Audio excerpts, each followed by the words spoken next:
जय भारत, जय हिंद, वंदे मातरम। साथियों, स्वागत है आपका हमारी रोजाना 10 मिनट 50% की सीरीज की क्लास में।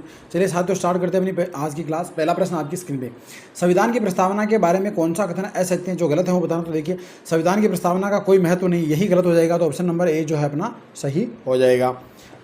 संविधान की प्रस्तावना को अंतिम रूप से कब स्वीकार किया गया था? तो ये 17 अक्टूबर 1949 को स्वीकार किया गया था। भारतीय संविधान की प्रस्तावना का पर मुख्यतः प्रभाव था, तो सबसे मुख्य प्रभाव था इसके अंदर तीनों क्रांतियों का।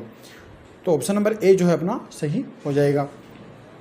भारतीय नागरिकता प्राप्त नहीं की जा सकती है, मतलब कैसे जो है भारतीय नागरिकता प्राप्त नहीं की जा सकती है? तो देखिए, जन्म के द्वारा तो की जा सकती है, देशीकरण द्वारा भी, किसी भूभाग में के सम्मेलन द्वारा भी, भारतीय बैंक में धन जमा करके जो है भारतीय नागरिकता प्राप्त नहीं की जा सकती है। संविधान द्वारा प्रदत्त नागरिकता के संबंध में संसद ने एक व्यापक नागरिकता अधिनियम कब बनाया था? ये बनाया था दोस्तों 1955 के अंतर्गत। फिर नेक्स्ट क्वेश्चन, नागरिकता संशोधन अधिनियम 1992 के अनुसार मतलब भारत के बाहर पैदा होने वाले बच्चे को यदि उसकी माँ भारतीय है तो उसे भारतीय नागरिकता प्राप्त होगी। तो ऑप्शन नंबर सी जो है अपना सही हो जाएगा। निम्न में से किस स्थिति में किसी भारतीय व्यक्ति की भारतीय नागरिकता समाप्त हो सकती है? तो ये हो सकती है दोस्तों त्यागने पर, पर्यावसन पर और वंचित किए जाने पर। तो सभी जो है सही हो जाएंगे। भारत का संविधान भारत को क्या है कि राज्यों का एक संघ घोषित करता है। फिर नेक्स्ट क्वेश्चन, निम्न में से किससे निर्धारित होता है कि भारत का संविधान परिसंघीय है? तो परिसंघीय की संकल्पना है जो ये निर्धारित होती है केंद्र में राज्यों के बीच शक्तियों के विभाजन से संबंधित। फिर नेक्स्ट क्वेश्चन, निम्न में से कौन सा एक नागरिकता लोप होने का नियम है? तो नागरिकता लोप की बात करें दोस्तों तो देशद्रोह का अपराध सिद्ध होने पर भी जो है नागरिकता लोप हो सकती है। फिर नेक्स्ट क्वेश्चन, अनुच्छेद 18 के बारे में कौन सा विकल्प सत्य है? मतलब जो उपाधियों का अंत वाला जो है उसके बारे में जो सही है वो बताना। तो देखिए, यह निषेध करता है कि राज्य सेना व विधि संबंधी सम्मान के अलावा कोई उपाधि प्रदान नहीं की जाएगी। सही है। 18(2) भारत का कोई नागरिक राष्ट्रपति की अनुमति के बिना विदेशी राज्य से कोई उपाधि प्राप्त नहीं करेगा। ये भी सही है। किसी विदेशी राज्य के अधीन लाभ या विश्वास के किसी पद को धारण करते हुए किसी विदेशी राज्य से कोई उपाधि राष्ट्रपति की सहमति के बिना स्वीकार नहीं करेगा। ये भी सही है। तो सभी जो है इसमें अपने सही हो जाएंगे। फिर नेक्स्ट क्वेश्चन, यहाँ 2 सूचियाँ दे रखी है और इन सूचियों को जो अपने को मिलाना है। अनुच्छेद 21 देखिए प्राण और दैहिक स्वतंत्रता से संबंधित है। फिर अनुच्छेद 20 अपराधों के दोष सिद्धि के संरक्षण से संबंधित है। अनुच्छेद 22 गिरफ्तारी तथा निरोध से संबंधित है। और अनुच्छेद 26 धार्मिक मामलों से संबंधित हैं। अब प्रश्न आएंगे दोस्तों बाल अधिकार और उसके संरक्षण से संबंधित, जो कि पिछली परीक्षाओं में पूछे गए हैं। देखिए, फोक्सो एक्ट के अंतर्गत बलात्कार के मामलों की जांच कितने समय में पूरी हो जानी चाहिए? तो ये है दोस्तों 2 माह के अंतर्गत जो है पूरी हो जानी चाहिए। पोक्सो एक्ट के अंतर्गत शामिल अपराध, मतलब कौन से अपराध जो है पोक्सो एक्ट के अंतर्गत शामिल? देखिए, शारीरिक स्पर्श से जुड़े अपराध सही हैं। फौजदारी कानून से जुड़े अपराध ये भी है। अपराध करने के लिए उकसाना या प्रयास करना ये भी है। तो 1, 2 और 3 जो है सही हो जाएंगे। फिर नेक्स्ट क्वेश्चन, 2012 से पहले बाल यौन शोषण को किसके अंतर्गत शामिल किया था? तो उस समय जो दोस्तों बलात्कार की धारा 375, प्रकृति के विरुद्ध अपराध 377 और महिला गरिमा का हनन 374 सही तीनों है। तो ऑप्शन नंबर डी जो है अपना सही हो जाएगा। पोक्सो एक्ट के अनुसार यदि अपराध किसी बच्चे ने किया तो उस पर मामला कौन से न्यायालय में चलाया जाएगा? तो वो किशोर न्यायालय के अंतर्गत जो है मामला चलाया जाएगा। पोक्सो अधिनियम किस उम्र से कम के बालकों हेतु लागू किया गया है? तो ये जो है दोस्तों 18 वर्ष से कम उम्र के बालकों हेतु। पोक्सो एक्ट 2012 की नोडल एजेंसी है तो वो महिला एवं बाल विकास मंत्रालय जो है इसकी नोडल एजेंसी है। किसका प्राथमिक उद्देश्य बालक के प्रत्यावर्तन और संरक्षण का है? तो ये बाल गृह, विशेषज्ञ दत्तकता अभिग्रहण और शरणालय, इन सभी का जो है ये उद्देश्य है। बाल कल्याण समिति की से त्रैमासिकी प्रतिवेदन लंबित और निस्तारित प्रकरणों का प्रतिवेदन लंबित प्रकरणों की समीक्षार्थ सौंपेगी। तो ये जिला दंड नायक को जो है सौंपेगी। कानून से टकराव के बालक के विरुद्ध निम्न में से किस तरह का दंड पारित नहीं हो सकता है? तो देखिए, मृत्युदंड नहीं हो सकता है। रिहाई की संभावना रहित आजीवन कारावास ये भी नहीं हो सकता है। 7 वर्ष से अधिक की अवधि के लिए कारावास ये तो हो सकता है। तो 1 और 2 सही हो जाएंगे, ऑप्शन नंबर डी। फिर नेक्स्ट क्वेश्चन, किशोर न्याय अधिनियम 2015 को राष्ट्रपति की मंजूरी कब प्राप्त हुई थी? तो ये हुई थी दोस्तों 31 दिसंबर 2015 को। फिर नेक्स्ट क्वेश्चन, किशोर न्याय बालकों की देखरेख एवं संरक्षण अधिनियम 2015 कब प्रभाव में आया? तो यह आया था दोस्तों 15 जनवरी 2016 को जो है ये प्रभाव में आया था। किशोर न्याय अधिनियम 2015 का विस्तार है, संपूर्ण भारत के अंतर्गत जो है इसका विस्तार है।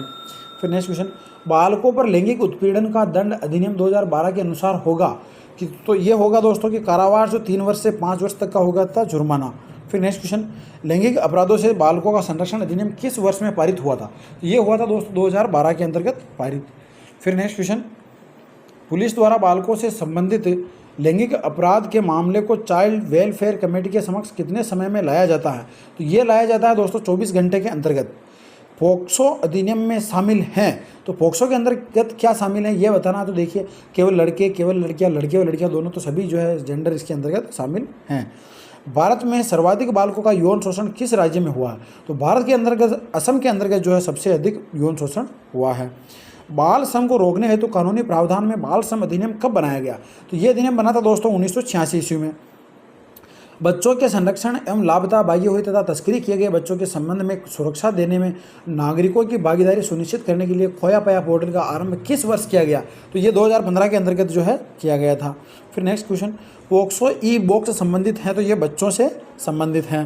फिर नेक्स्ट क्वेश्चन, राष्ट्रीय और राज्य बाल संरक्षण आयोग की जिम्मेदारी हैं, तो ये इनकी जिम्मेदारी है कि सुनिश्चित करना कि राज्य सरकार विशेष न्यायालयों की स्थापना करे, सही है। बाल गृह, किशोर गृह आदि का निरीक्षण करना व निगरानी करना, ये भी सही है। पोक्सो कानून के अंतर्गत राज्य सरकार द्वारा विशेष सरकारी वकीलों की नियुक्ति को मॉनिटर करना, ये भी सही है। तो सभी जो है अपने सही हो जाएंगे।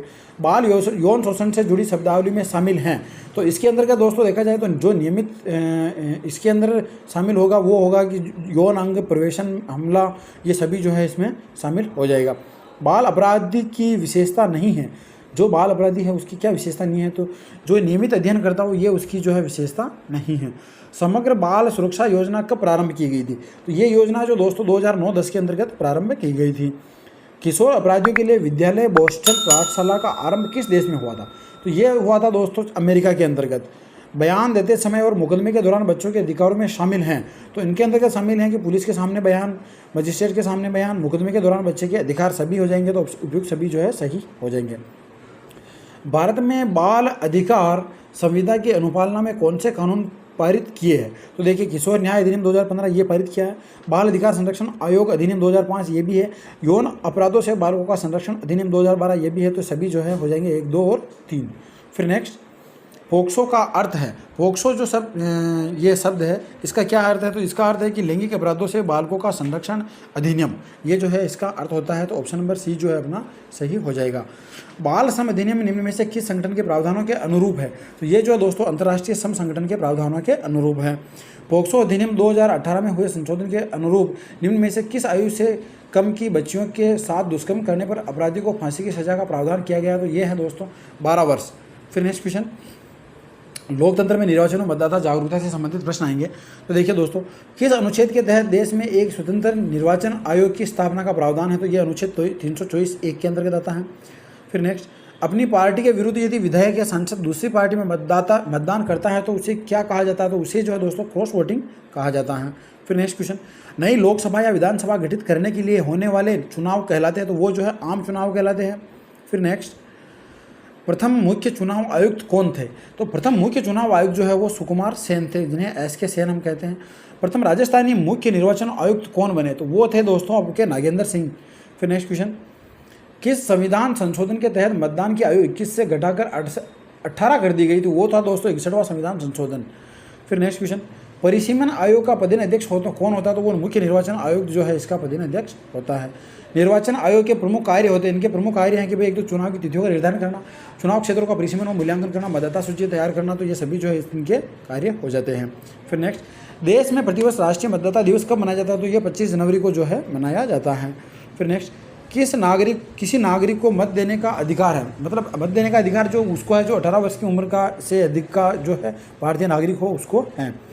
सांसदों की अयोग्यता से संबंधित विवाद पर कौन निर्णय करता है? तो वो जो है निर्वाचन आयोग के परामर्श से राष्ट्रपति जो है निर्णय करता है। तो ये थी दोस्तों अपनी रोजाना 10 मिनट 50% की सीरीज़ की आज की क्लास। आशा करता हूँ आपको क्लास पसंद आई होगी। अगर क्लास अच्छी लगी हो तो लाइक, शेयर और सब्सक्राइब जरूर करें। धन्यवाद। और कल से अब हम पॉलिटी के जो है सरकार के गठन और उनके कार्य से संबंधित क्लास लेंगे।